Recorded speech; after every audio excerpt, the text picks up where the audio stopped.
Hey, everybody, welcome to Making Sense of It All. As part of our series of being professional at anything but golf, I am pleased to have Kathy Hart Wood. She has the podcast Think Above Par, and she does a tremendous amount of coaching for professionals and people like you and me. Kathy, thank you so much for joining us. Thank you, Jesse, for having me. I'm excited to be here and talk to your audience. Absolutely. So, high level, before we even get started, tell my audience what you do for folks as far as on the coaching side of your business. Well, I help people manage their minds around the game of golf so that they can perform better. Basically, it's about taking the talent that you have right now, currently, whatever it is, whatever you own. Not that we're not trying to work on that and improve, because that's really what golf's all about, but taking what you own from the range out onto the golf course. And that's where people really end up getting in their own way and, really affecting their experience and their results on the golf course. So I help them manage their mind around all that. It sounds so simple when you say it. It is actually very simple. It's really just two steps to do it, but it's not easy. So there's two different things. It's simple, but not necessarily easy. Fair. I can accept that answer. Yeah, good. So, Yeah. so you also do a podcast, and that's kind of how we met. Was I was introduced to you through one of your listeners, one of the people that know you. Your podcast is called Think Above Par. So if people are, if people listen to this, they end up interested in it. Tell them a little bit about your show that you do as well. Yeah, so it's just me. I just talk for usually about 10 to 12 minutes. So they're really consumable bites of information. And I just share tidbits on different scenarios on how to really master your golf brain out there so that you can perform better. So you could go through that and select all kinds of different areas, whether it's, anxiety, first tee jitters, confidence to, always having blow up holes. You'll find a topic in there that you can tap into and listen to listen to on the drive to the golf course. I love that because, and a lot of my audience will relate to that, where, people are always pushed to listen to business publications or listen to motivational things. People talk about motivational Mondays, different things like that. But when they take on they consider it a recreational activity a lot of the times, or a semi-competitive activity, they don't necessarily think to get themselves in the right frame of mind. So I think that that's tremendous. I'll make sure that I put links below when we push this interview out. I'll make sure that they have access to that, because what better way to get ready for your round of golf than to get your mind right on the way to the course? Yeah, 100%. I mean, that's really what we ultimately are challenged with the whole time. Most people just think it's the answers on the range or hitting golf balls or taking a lesson, but it's really about, if you get your head in the right place, then you can access all your talent. And so it doesn't really hasn't been given enough emphasis or an importance relative to golf, especially because we're playing a sport. And a lot of times people are like, I just need to practice more. I just need to work harder. But you either make that job easier, your talent, accessing your talent, you make it harder. And so you get to be intentional about that by paying attention, which is the key, paying attention and being attentive to what you're actually thinking and feeling on the golf course. Kathy, as part of what you do, you've also released a book. Can you tell my audience a little bit about the book that you just released in July? Yes. So it's called Mastering Your Golf Brain. It's a guide to self-coaching. So I walk you through the steps to being able to coach yourself on the golf course, because when you're out there playing, it's just you and the golf ball, and you want to be able to coach yourself while you're out there, meaning managing your mind. So I walk you through the steps. It's called Mastering Your Golf Brain. It is on Amazon. It's in Kindle format right now. Awesome. Easy to get. We'll make sure that everybody has links to that, to where if they have interest in taking a look at it, reading it, we'll make sure that they have access to it. Yeah, that'd be awesome. Thanks. No doubt. So what was it that made you take your career or go this direction as far as focusing on the mental aspect of the game of golf? How'd you get started with this? So I played golf my whole life. I grew up in a golf family. My dad was a club pro, so I used to go to the golf course first, with him when I don't know, really early, when I was 7. And so I started competing nationally at 12. And that's pretty good growing up in Buffalo, New York. So because our season was like a month long, right? So Right. yeah, we didn't get to play a lot of golf. And then I went on to play college golf. I played professional golf all over the world and lots of different tours. But I always had the feeling that I was not playing to my potential. I was always underperforming. And I went to sports psychologists. I went to Bob Rotella and some other sports psychologists trying to help me, take my talent out to the golf course and have more success, because at that point, my career depended on your score depended on, you got money, right? So Right. Absolutely. score. You're doing it. It's a job for you. Yeah, it was a job. And so, and it was super frustrating knowing that I could do it, but I wasn't able to take it out there and find the success that my brother, who played on the tour, his name's Dudley Hart, he played on the tour his whole life and he was having all the success. I'm like, why, if he can do it, why can't he, if he can do it, why can't I do it? What's wrong with me? And so I left golf, I got married, I had kids, and I taught for a living. I taught for decades. I'm a top 50 teacher still, but I just really found that I had a series of events happen that I realized what was actually in my own way, what it was that was keeping me from playing to my potential.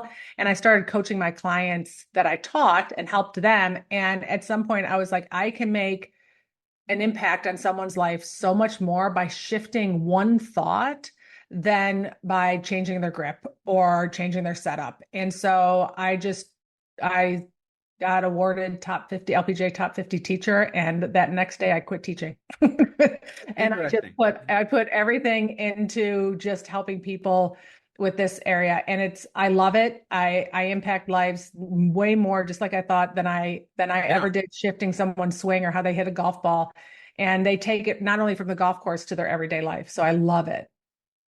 And how cool is that you had the passion and you had that vision to where you were brave enough to step away from something that you were excellent at to think that you could be better and you could have more impact in something else, and you had that much confidence in yourself and in the idea to do it. How cool Yeah. is that?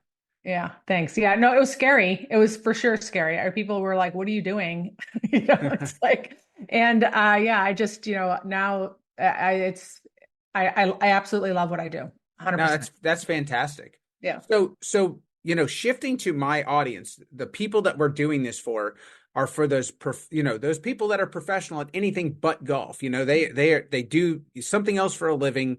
They either picked up the game later in life, they picked it up, as either recreation or something that, maybe clients told them, "Hey, you want to play golf with us?" And and it's one of those things to where now they've, again, as either a young adult or a middle-aged adult, now they're trying to take up something that, like you said yourself, you played this game your whole life, and it's something that, maybe not was instinctual to you, but it's something that those patterns and everything were ingrained so early in life that you don't necessarily think twice about it. But even yourself, you said that as a professional you had issues as far as making sure that your mental game was right. what Mhm. how do you approach those people, the people that are picking it up later in life, those people that are, that are my core audience? What's the difference between working with those types of people and working with professionals or people that are aspiring to be a professional at the game? Um, Not much. Okay, Okay. other than your talent and your ability, your capability on what you take out to the golf course. But I coach people from tour players to people who shoot in the hundreds. And anxiety feels exactly the same way for both of them. Fear feels the same way. Frustration, disappointment, shame, they all feel the same exact way. It doesn't matter whether you're shooting 67 or you're shooting 107. So it is about processing those emotions and tapping into the thoughts that are creating it and being realistic about your expectations, right? So 107, someone who shoots 100 isn't expecting to shoot 67, right? So that's okay. As long as we keep our expectations in check, you still get to manage your mind. You still get to shift your experience on the golf course. Because bottom line, everything we do and don't do is based on how we get to feel. So your listeners are going out and playing golf, not because they're trying to get a tour card or make money. It's because of how they want to feel at the end of the round. They want to feel fulfilled or successful, or want to have a level of enjoyment.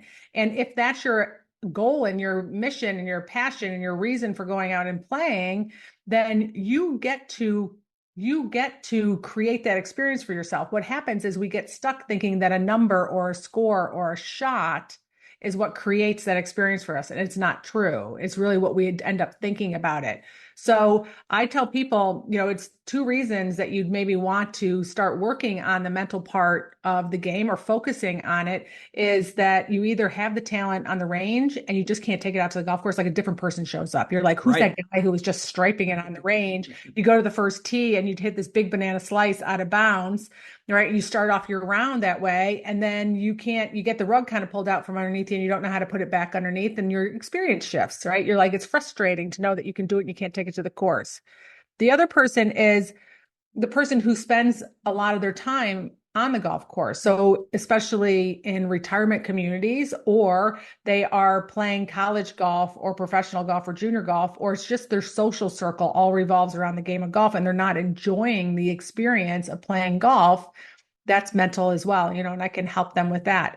I would say one of the biggest frustrations with people who are professionals, Hmm. because I've coached and coach from trial lawyers, doctors, bankers, Wall Street guys, right? Big professional jobs where and it doesn't matter, you don't have to have that kind of job, but I'm just saying where Right. you're successful, where you have an image and identity, where you're like, I know how to do this, I know how to be good at this and succeed at this, and then you go out to play the game of golf and you're like, I suck. Like a different person is there, and it really messes with your identity on how you view yourself. That's where that's where the mental part becomes a struggle when you're out there playing. Same thing with former athletes, like people who are really good at playing another sport. They get very frustrated in the game of golf because they're not playing. It's a sport, but I'm not playing at the same level. I used to be able to muscle my way through basketball or football or soccer, Right. but on the golf course, I'm struggling and it's messing with my identity. And that's another area to work on this part of the game. It's funny you say that because as you were talking, I was thinking just that because I played baseball at a pretty high level through college. And then I decided after an injury, I decided, oh, I'll just take up, golf. It's a stick and a ball. It's staying still. It's got to be easy.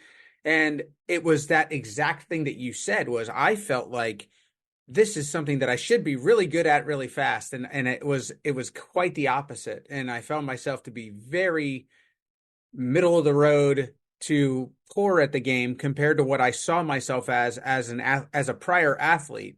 And so that was an absolute struggle mentally for me when I first picked up the game because I was like, this shouldn't be so hard.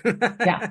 Yeah, 100%. And it's really important to address it not from an instructional standpoint too when you have a former athlete because their expectations are high and they need to shift about how the ball gets up in the air and how, it's not muscle necessarily like where you could do brute force or swing super hard, right? And it's Right. about managing your golf game there, but also the mind, and that's your expectations and your identity of yourself. No doubt. Well, and one of the other things that I find, and there's a lot of people that are in sales, that are in business, that were athletes at one point during their youth, especially. Most people experience some sort of sport when they're young, but when you're young, like all of those neural pathways and everything, learning motions it's much more natural. It's much more, you're not necessarily thinking about it the way you do as an adult. Like it's not, you're not looking for steps per se. You're just looking to either emulate what you're watching, you're just kind of repeating what you're seeing through your eyes or through what somebody's telling you. Whereas an adult, when you try to learn something, learn a language, learn how to do something, I feel like it's so much more difficult to learn as an adult than it is as a child. Yeah, I would make the analogy to skiing. Okay, so Okay. I skied very little when I was younger. Okay, buffalo skiing is like, going down a really small hill, but I skied in Buffalo. But then I went out to Colorado as an adult and took up skiing, and it was really challenging for me because of one thing. We have life experiences and we have fear, Yeah. right? And so when as an adult too, we have our brains, we think more, we have expectations, we have fear, we have anxiety, all those things when you're younger that they don't get in your way, and those are some of the things that get in the way as an adult besides the obvious that you just talked about, like being that young, you have more you have plasticity in your head, or it's easy to absorb new information, but as we get older, we still have it, but it's just not as much. But yes, taking it up later in life is more challenging because you're also learning a whole new language when you take up the game of golf. Right. I Yeah. always think it's interesting, like when you go out and play with somebody's kids or things like that, and you watch like a 7-year-old or an 8-year-old putt, and they putt with no fear. They just look at it and they putt, and it's like, and then you watch an adult who's a 15-20 handicap just anguish over a 10-foot putt, and it's like I always think it's like if you could putt like an 8-year-old, I'm like you're so much better off. Yeah. Well, also, if you watch an 8-year-old, they get super excited when they make a putt. And you watch an Yes, adult making a putt, they're like going, yeah, well, I should have made that putt. Right. So it's a total fair. It's all expectations, right? Yeah. Yeah. Uh-huh. Yeah. It's So funny. I don't mean to put you on the spot, but do you have a favorite story or somebody that, just an anecdote for my audience, someone that you felt was one of your favorite success stories? Well, I have a lot of amazing success stories from winning club championships to all kinds of state championships. But I think one of the things that really resonates with me the most, and one of the things that I say, it's how you do one thing, you do everything. So what golf does is it has a tendency to rip the Band-Aid off and expose your ability to manage your mind. So in other words, you have off of the golf course, you have just all kinds of time to manage any kind of fear or anxiety or anger that you might have. I tell people, picture driving in the car, right? You can sit in a car and be pissed off that you get stuck in traffic for as long as you want to, suffer at your own expense by being ticked off that you're stuck in something that you can't control. But on the golf course, you just have a couple minutes maybe before Mhm. you hit the next shot. And if that anger is affecting your next shot, you're not going to perform well, right? So it exposes so many different ways that golf does, or that life and how you manage your mind, and it exposes yourself on a golf. That's why golf is mentally challenging. For one of the reasons why golf is mentally challenging. So I have a thing that I say, the two simple steps for you managing your mind on the golf course is to figure out your best state, like how you perform your best. What place are you in? How are you feeling when you're playing? You're having that beautiful, amazing day that you wish every day was like that. And for most people, they would say they're relatively calm, right? Mhm. Or certain or confident. So I call it the three C's. You want to be calm, certain, or confident. If that is your best state, that's how your body feels, and you can swing freely and think clearly, right? Then you're going to be able to take most of your talent out onto the golf course. So then the second step is to hit as many shots from there as possible. That's why it's simple, right? It's just like figure out your best state, hit as many shots from there as possible, because that's when our body's relaxed and we can swing freely. Now, it's not easy because we have to be really aware of when we're not in that place. We have to be really self-aware, which a lot of people aren't. This is like something that we can practice. So I have a number of clients. So my point is that the job is to go out and hit as many shots from calm, certain, and confident as possible. If you do that, then you're going to have a chance of making most of your talent coming out on the golf course. So I have a lot of clients who have kept track of the number of shots that they hit from calm, certain, and confident. And I had this one woman who, and sometimes that's overwhelming for some people. So if it is, you could do it for like 3 holes or 9 holes or 18 holes, but some people like numbers and charts and, all those things. So she had an inverse relationship, and a lot of other clients who did this had an inverse relationship between the number of shots they hit from calm, certain, and confident to their score. So she started out, for instance, at about 56, being CCC of 56% of her shots, and her score was in the upper 80s. Okay. And she worked her way down to 72% and got in the low 80s. And she eventually got to 97% of her shots being calm, certain, and confident. And she shot her lowest score ever in the mid 70s. And I have a number of students have done that. So that's probably the biggest impact that your listener or anybody can make, is to start be really aware of how you're standing over the golf ball and try and hit as many shots from calm, certain, and confident as possible. So I think that's amazing. I think that's a huge thing that we need to kind of open up here a little bit. So calm, certain, and confident. How do you, Or I should say, or I always say oh, and, but it's actually or, sorry. because we don't have to be confident. Confident is no, I said it, no worries, but it's like confident is a luxury. If we get it, run with that sucker, because that is the ultimate place that we want to be. And there's a difference between being confident and self-confident, but I'm not going to get into that right Sure. now. You always get to be self-confident, but confident in actually what's going to come out of your bag that day. But you always, always, always can tap into being calm or certain.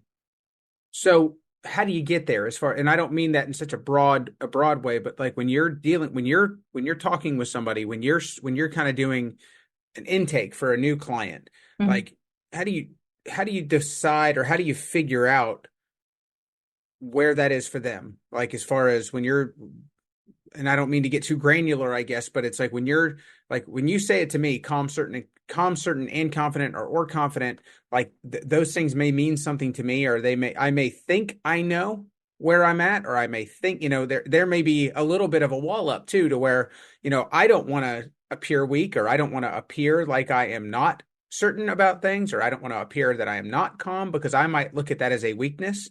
So Mm. how do you break down that wall with people, and how do you get them to really truly become self-aware over what makes them calm, certain, and or confident? Okay, so it's so funny. So those are emotions, Yes. okay? And emotions show up in our body as vibrations, and those vibrations either allow us to move our body, freely, or they get in our way. So for instance, anger would be is an emotion that some people would find being in a sport an acceptable emotion, right? It's just an emotion. We get them all, but it's not whether it's acceptable or not. It's about, does it allow me to swing freely? And usually Mhm. anger, something that we might feel in our jaw or our neck, usually gets in the way of us swinging freely or thinking clearly too, because we get into a different part of our brain sometimes when we're angry or we have fear. Um, Pressure we'll feel in our shoulders and in our arms, and we feel tense, right? We might rush. We don't take our time. We don't think clearly because we might be in the back part of our brain in a little bit of a fight or flight kind of state. So emotions are not, when we start judging emotions, that's where we get in our own way. Like we think one emotion is better than another. Just make them all neutral. You get them all as a human. Like, does it serve me or doesn't it serve me is the question. Not am I weak because I'm calm? I'm smart because I'm calm. Because if I am calm or relaxed, or you can be motivated or determined, anything that serves you, it doesn't matter. I just picked that. I would say 99% of people would pick those three. That's why, and it's easy Right. to remember. But there's others that work. Hope, by the way, works. So it's not about, so I, going back to your really your question is, I ask people to be self-aware. Where are you? What's not working? How are you feeling when you're hitting shots that don't represent your talent? And you got to get self-aware. And then that those emotions are always created by a thought. We think, where we give away our power on the golf course, is we think they're created by a situation. So in other words, I have a 100-yard shot over water and I'm nervous. And you'll go in and afterwards, you're like, oh my God, every time I have a 100-yard shot over water, I get so nervous. I'm like, no, you don't. A 100-yard shot over water does not create nerves. It's Mhm. your thought that I might go in that creates the nerves. And the only thing that you can really shift is that thought. You got to Right. decide something different to create an emotion that's going to serve you on the golf course. And most people are very disconnected. I for sure was, between the connection between a situation like that, my ball in a divot, my ball's plugged, people are watching me. I have a 3-foot putt to win the match, whatever. Those are situations. Those are just facts. And then we get to think what we want about it. So it's either serves us or doesn't serve us. And that's where you get to shift and pivot mentally on the golf course over and over again, as many times as you need to create the result that you want.